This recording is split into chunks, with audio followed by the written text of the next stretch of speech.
It's athletic committee discussion, parental student contracts for athletes and or extracurricular activities. From that athletic committee meeting we had, and it was a really good turnout, but and a lot of the schools had prepared their own, what would be the correct term for what the schools does? Would you call it a policy or a standard? Standard guidelines, or even sometimes a parental or student contracts, student athlete contracts, kind of varies. Okay, and this is student athlete contracts, parental contracts, and code of conduct and so forth. I was very enthusiastic coming out of that athletic committee meeting of the folks that did show up, and they do care. They want to do what's right by the children, the athletes and so forth. But I had a concern of individual schools making their own standards, and I felt like that needed to be addressed through central office. That's why I asked our attorney, Chris McCarty, to look over some of the standards or contracts that the schools have put into place and make sure we're up to par on things, to make sure we're not getting in trouble moving forward. And Mr. McCarty, and it's in our agenda this month, and if you all would like to review that, I don't think that it's ready for a vote at this time. I would like to take this back to committee, and I was looking at some dates. I'd like to do it this month, if possible, the 16th. But after reading this, I have two suggestions, and I want to ask Mr. McCarty. And talking, I've been bouncing this off some of the folks in my district. Should this cover all school-sponsored activities or organizations? I definitely think we can go back and I can tweak it a little bit. I mean, a lot of the concepts within this should apply in similar ways.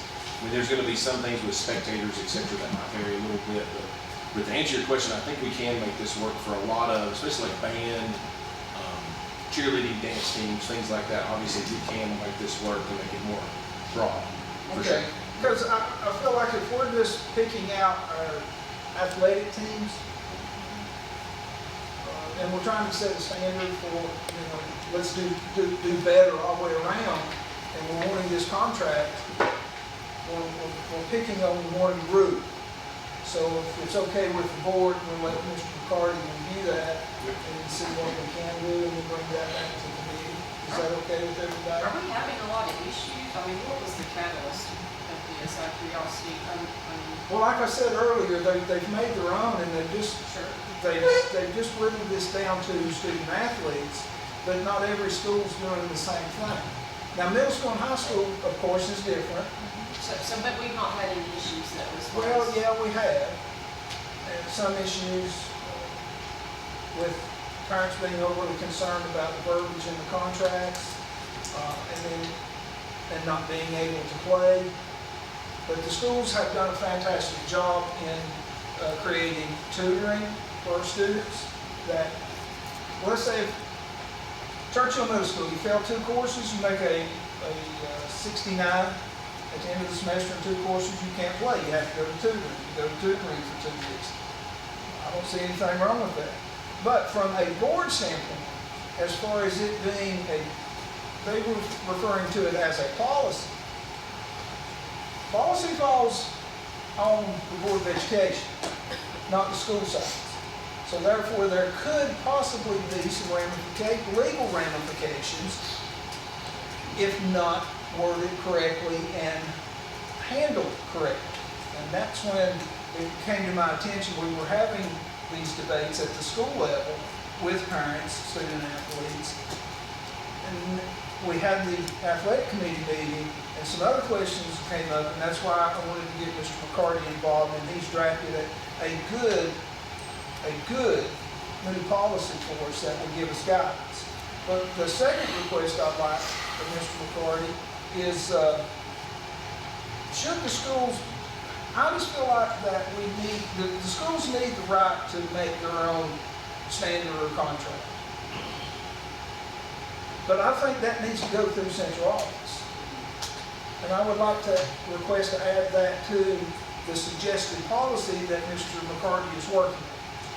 So basically what I'm hearing you say there is we could add something to the policy language that would require that if let's say a coach or athletic director is going to put together a parental contract for use with softball or set of guidelines for use with football, that those would be submitted to central office by some point probably in the summer for the preceding year. That way there's time for central office to approve them, make sure there's not any tweaks that we need to make for legal. One thing I would add, no, we can do that for sure. Okay. One thing I would add, sort of another motivator to this, because there was a question about do we need it. I would say there's been 2 significant cases over the last few years that have changed sort of how and when we can do these things from a guideline standpoint. We have the Mahoney case from the Supreme Court, which is a cheerleader case about Snapchat. If you want to Google cheerleader Supreme Court Snapchat, you'll find it. It modifies and limits how we can and should control students outside of school.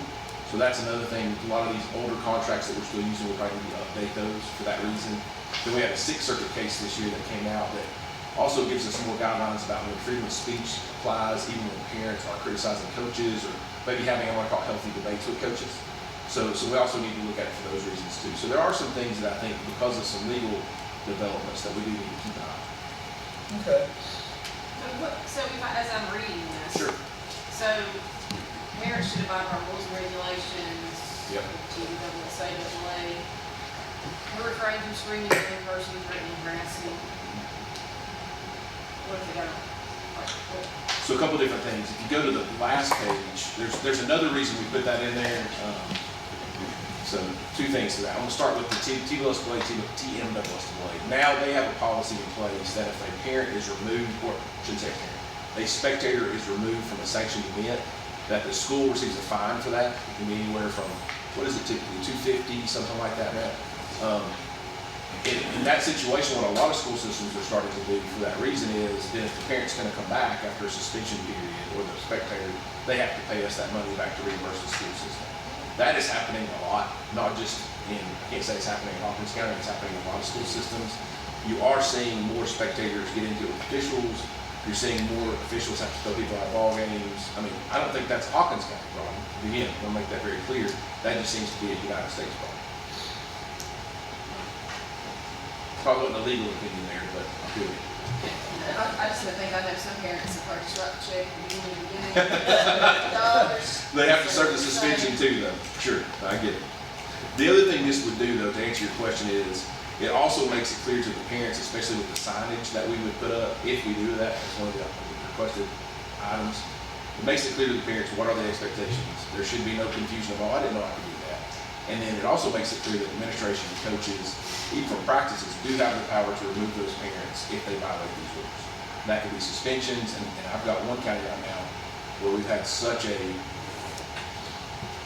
forget everybody say this, we've had somebody that's gotten suspended so many times with TMSSA that we've had to do it permanently. So I mean, that would be something that would be at the very tail end of what you want to do, but this would make it clear you have that power. No, I get it. Now, moving forward, there's a trend in this country when it comes to athletics. It seems like tempers are flaring more and more every year. So we have an opportunity to possibly create a policy to address some of these issues. And it's up to this board. That's why I'd like to take it back to committee and let Mr. McCarty answer these questions, and we'll get together and see if we think it's going to work for our county or not work. I'm just asking for a consent from the board to move forward. No. Okay. All right, so I'll tell you what, Mr. McCarty, you need more time to make some notes and things and get that information back. So what dates would work good for you guys?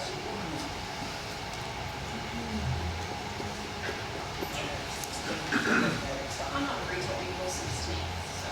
It's tax season. So, you say 16th wouldn't work? Not for me, but anybody else would be fine. Well, how about the 25th? Let's keep everything in place.